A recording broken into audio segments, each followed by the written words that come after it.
Hi friends, ನಾನು ನಿಮ್ಮ ಕೃಷಿಕ ನವೀನ್. ಇದು ಸುಮಾರು ಒಂದು 2.5 ಇಂದ 3 ವರ್ಷದ ಅಡಿಕೆ ಗಿಡಗಳು. ಇವತ್ತು ಕೇವಲ ರೈತರುಗಳು ಅಡಿಕೆ ಗಿಡ ಹಾಕಿ ಸುಮ್ಮನೆ ಖಾಲಿ ಇರ್ತಾರೆ. ಮತ್ತು ಇದು ಒಂದು ಉತ್ತಮವಾದ ತೋಟ ಅಂತ ಹೇಳ್ಬೋದು. ಇಲ್ಲಿ ಕೇವಲ ತರಕಾರಿಗಳು ಅನ್ನೋಕ್ಕಿಂತ ಒಂದು ಸಲ ಬಂಡವಾಳ ಹಾಕಿ ಇಡೀ ವರ್ಷ ಪೂರ್ತಿ ಆರಾಮಾಗಿರುವಂತಹ ಕೆಲವೊಂದು ಬೆಳೆಗಳನ್ನ ಹಾಕಿದ್ದಾರೆ. ಅದರಲ್ಲಿ ಯಾವ್ದು ಹಾಕಿದ್ದಾರೆ ಅಂದರೆ ದಾಲ್ಚಿನ್ನಿ ಹಾಕಿದ್ದಾರೆ, ಮತ್ತು ನಮ್ಮ ಜಾಯ್ಕಾಯಿ ಹಾಕಿದ್ದಾರೆ, ಮತ್ತು ಇಲ್ಲಿ ಕಸಿ ಮಾಡಿದಂಥ ಒಂದು ಬದನೆನ ಹಾಕಿದ್ದಾರೆ. ಇದರಲ್ಲಿ ಹೇಗಿದೆ ನೋಡೋಣ ಬನ್ನಿ ಸ್ನೇಹಿತರೆ. ಇದು ನೋಡಿ, ಇದು ಕಸಿ ಕಟ್ಟಿರುವಂಥ ಬದನೆ ಗಿಡ. ಇದನ್ನು ಕಟ್ಟೋದ್ರಿಂದ ರೈತರಿಗೆ ಏನು ಬೆನಿಫಿಟ್ಟು ಅಂದರೆ ನೋಡಿ, ಈ ರೀತಿ ಕಸಿನ ಕಟ್ಟಿದ್ದಾರೆ ನೋಡಿ. ಈ ರೀತಿ ಇದು ಒಂದು ರಬ್ಬರಲ್ಲಿ ಇದು ಮಾಡಿರುವಂಥದ್ದು. ಇದು ಕಾಡು ಬದನೆಗೆ ನಾಡು ಬದನೆನ ಕಸಿ ಕಟ್ಟಿರೋದು. ಇದನ್ನು ಕಟ್ಟೋದ್ರಿಂದ ಏನು ಅಂದರೆ ನಮ್ಮಲ್ಲಿ ಬಳಲಿಕೆ ರೋಗ ಅಂತ ಬರುತ್ತೆ, ಸೊರಗು ರೋಗ ಅನ್ನತ್ತೆ. ಬದನೆ ಗಿಡ ಚೆನ್ನಾಗಿರುತ್ತೆ, ಹೂವು ಗುಡಿ ಬಂದ ತಕ್ಷಣ ಇದು ಹಾಗೆ ಬತ್ತದಾಗಾಗಿ ಸತ್ತೋಗ್ಬಿಡುತ್ತೆ. ಹಾಗಾಗಿ ನಮ್ಮದು ಬೇರಿರೋದು ಕಾಡು ಬದನೆದು, ಅದಕ್ಕೆ ರೆಸಿಸ್ಟ್ರೇಷನ್ ಪವರು ತುಂಬ ಜಾಸ್ತಿ ಇರುತ್ತೆ. ಹಾಗಾಗಿ ರೋಗ ರುಜಿನಗಳು ತುಂಬ ಕಮ್ಮಿ ಬರುತ್ತೆ ಇದಕ್ಕೆ. ಹಾಗಾಗಿ ಇದಕ್ಕೆ ನಾವು ನಾಡು ಬದನೆ ಕಟ್ಟೋದ್ರಿಂದ ಸುಮಾರು ಇದ್ರದ್ದು ಲೈಫ್ ಎಷ್ಟು ಎಕ್ಸ್ಪೆಂಡ್ ಆಗುತ್ತೆ ಅಂದರೆ 3 ರಿಂದ 4 ವರ್ಷ ಇದ್ರೆ ಕಂಟಿನ್ಯೂಸ್ ಆಗಿ ಈಲ್ಡ್ ಕೊಯ್ಬೋದು. ಅಂದರೆ ಇದು ಗಿಡ ಬದನೆ ಇರೋದನ್ನು ಮರ ಬದನೆಯಾಗಿ ಕನ್ವರ್ಟ್ ಮಾಡುವಂಥ ಒಂದು ಉತ್ತಮವಾದ ಸಲಹೆ. ಮತ್ತು ಇದು ನೋಡಿ ಹೂವೆಲ್ಲ ಎಷ್ಟು ಬಿಟ್ಟಿದೆ ಅಂತ. ಮತ್ತು ಗಿಡ ತುಂಬ ಆರೋಗ್ಯವಾಗಿದೆ. ಕೇವಲ ಇದೊಂದೇ ಗಿಡ ಅಂತಲ್ಲ ನೋಡಿ, ಇದೂ ಅದೇನೆ. ಮತ್ತು ಇದು ಕಾಲಕ್ರಮೇಣ ಕಸಿ ಕಟ್ಟಿರ್ಬೋದು. ರಬ್ಬರು ಜಾಸ್ತಿ ದೊಡ್ಡದಾದಂಗೆ ನೋಡಿ ಇದು ಒಡ್ಕೊಂಡುತ್ತೆ. ಈ ರೀತಿ ಬುಡ ಒಡ್ಕೊಂಡ್ಬಿಟ್ಟು ಅದಾಗೆ ಇದಾಗ್ಬಿಡುತ್ತೆ, ಅದು ಒಡ್ಕೊಂಡು ಹೋಗುತ್ತೆ. ನೋಡಿ ಗಿಡಗಳು ಎಷ್ಟು ಆರೋಗ್ಯವಾಗಿದ್ದಾವೆ ಅಂತ. ಈ ರೀತಿ ಬರೀ ಇಷ್ಟೇ ಅಲ್ದಲೇ ನೋಡಿ, ಇಲ್ಲೆಲ್ಲ ಇದು ಸಾಲಿಗೆ ಹಾಕಿದ್ದಾರೆ. ಮಧ್ಯದಲ್ಲಿ ಸಾಲಿಗೆ ಹಾಕಿರೋದ್ರಿಂದ ನಾಳೆ ದಿನ ಇದನ್ನು ಉಳುಮೆ ಮಾಡಿಕೊಂಡು ಇದರಲ್ಲಿ ಅಡಿಕೆ ಜೊತೆಗೆ ಒಂದು ಆದಾಯವಾಗಿ ಅಡಿಕೆ ಫಸಲಿ ಬರೋವರೆಗೂ ಇದರಲ್ಲಿ ಆದಾಯ ತಗೋಬೋದು. ಏನು ಮಾಡಿದ್ದಾರೆ ಅಂದರೆ ಈ ರೀತಿ ಜಾಯ್ಕಾಯಿನ ಹಾಕಿದ್ದಾರೆ. ಈ ಜಾಯ್ಕಾಯಲ್ಲಿ ಇದು ಬೀಜದ ಗಿಡ ಆಗಿದೆ. ಇದು ಸುಮಾರು ಒಂದು 5 ವರ್ಷಕ್ಕೆಲ್ಲ ಫಸಲು ಬರುತ್ತೆ ಇದು. ಹಾಗಾಗಿ ಇದನ್ನು ಬೀಜದ ಗಿಡನ ಹಾಕಿದ್ದಾರೆ.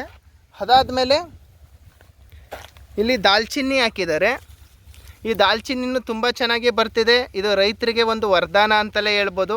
ಇದರ ಎಲೆಯಲ್ಲೂ ದುಡ್ಡು ಬರುತ್ತೆ, ಮತ್ತು ಸ್ಟೆಮ್ಮಲ್ಲೂ ದುಡ್ಡು ಬರುತ್ತೆ, ಮತ್ತು ಇದು ಮೊಗ್ಗು ಬಿಡುತ್ತಲ್ಲ, ಮೊಗ್ಗಲ್ಲೂ ಒಳ್ಳೆ ರೈಟ್ ಇದೆ. ಇದು ರೈತರಿಗೆ ಒಂದು ವರದಾನ ಆಗಿದೆ. ಮತ್ತು ಇದು ಸ್ವಲ್ಪ ಬಿಸಿಲಲ್ಲಿ ತುಂಬ ಚೆನ್ನಾಗಿ ಬರುತ್ತೆ, ಆದರೆ ನೆರಳಿದ್ರೂ ಪರವಾಗಿಲ್ಲ, ಒಂದು ಸಾಧಾರಣ ಮಟ್ಟಿಗೆ ಬರುತ್ತೆ. ಆದರೆ ಅಡಿಕೆಯಲ್ಲಿ ಹಾಕಿ ಖಾಲಿ ಬಿಡೋಕ್ಕಿಂತ ಈ ರೀತಿ ಹಲವಾರು ಗಿಡಗಳನ್ನ ಹಾಕೋದ್ರಿಂದ ತುಂಬ ಅನುಕೂಲ ಆಗುತ್ತೆ. ಅಷ್ಟಲ್ದಲ್ಲೇ ಇಲ್ಲಿ ಒಂದು ಕಡಗಲನ್ನ ತೋಡಿದ್ದಾರೆ ಇವರು. ಈ ರೀತಿ ಕಡಗ ತೋಡೋದ್ರಿಂದ ಮಳೆಗಾಲ ಇಲ್ಲಿ ತುಂಬ ಜಾಸ್ತಿ ಇರೋದ್ರಿಂದ ಬಸಿಗಾಲುವೆ ರೀತಿ ವರ್ಕ್ ಆಗ್ತಿದೆ ನೋಡಿ. ಇಂಥ ಬೇಸಿಗೆಯಲ್ಲೂ ಕೂಡ ನೀರು ನಿಂತಿದೆ ಇಲ್ಲಿ. ಹಾಗಾಗಿ ಮತ್ತು ಹಂಗಂತ ಅಡಿಕೆ ಗಿಡ ಏನು ನೀರು ನಿಂತಿದೆ ಅಂತ ಇದಾಗಿಲ್ಲ ನೋಡಿ, ಎಷ್ಟು ಚೆನ್ನಾಗಿದ್ದಾವೆ ಅಡಿಕೆ ಗಿಡಗಳು. ಇವು ಒಂದು 2.5 ಇಂದ 3 ವರ್ಷದ ಅಡಿಕೆ ಗಿಡಗಳು ಅಷ್ಟೇ. ಹಾಗಾಗಿ ಇದಕ್ಕೆ ನೀರಾವರಿ ವ್ಯವಸ್ಥೆನೂ ಮತ್ತೆ ಹೇಗೆ ಮಾಡಿದ್ದಾರೆ ಅಂದರೆ ನೋಡಿ, ಇಲ್ಲೆಲ್ಲ ಬದನೆಲೆ ಬಿಡ್ತಾ ಇದೆ. ನೀರಾವರಿ ವ್ಯವಸ್ಥೆಗೆ ಇವರು ಸ್ಪ್ರಿಂಕ್ಲರ್ ಮಾಡಿದ್ದಾರೆ. ಇದನ್ನೆಲ್ಲ ಇನ್ಲೈನ ಭೂಮಿಯಲ್ಲೇ ಉಣ್ಬಿಟ್ಟು PUCನ ಜಸ್ಟ್ ಹೂವನ್ನು ಮಾತ್ರ ರೇಸ್ ಮಾಡಿಕೊಂಡು ಹಾಕಿದ್ದಾರೆ. ಇದ್ರ ಕೆಪಾಸಿಟಿ ಎಷ್ಟಿದೆ ಅಂದರೆ ಸುಮಾರು ಇದೊಂದು 25 ರಿಂದ 30 ಅಡಿ ಆರುತ್ತೆ. ಇದು ನಮ್ಮ ಸಬ್ಸಿಡಿಯಲ್ಲಿ ಕೊಡೋ ಜೆಟ್ಟು ಎಷ್ಟಾರುತ್ತೆ ಅದರಿಗಿಂತ ಒಂದು 2 ಜೆಟ್ಟು ಜಾಸ್ತಿ ಆರುತ್ತೆ ಅಷ್ಟೇ. ಅಂದರೆ ನಮ್ಮ ಸಬ್ಸಿಡಿಯಲ್ಲಿ ಕೊಡೋದೊಂದು 7 ಜೆಟ್ ಆರಿದರೆ ಇದು ಒಂದು 10 ಜೆಟ್ ಆರ್ಬೋದು ಅಷ್ಟೇ. ಇದು ತುಂಬ ಬೇಗ ನೆಲನ ನೆನೆಸುತ್ತೆ ಮತ್ತು ಜಾಸ್ತಿ ನೀರನ್ನು ಕೇಳುತ್ತೆ.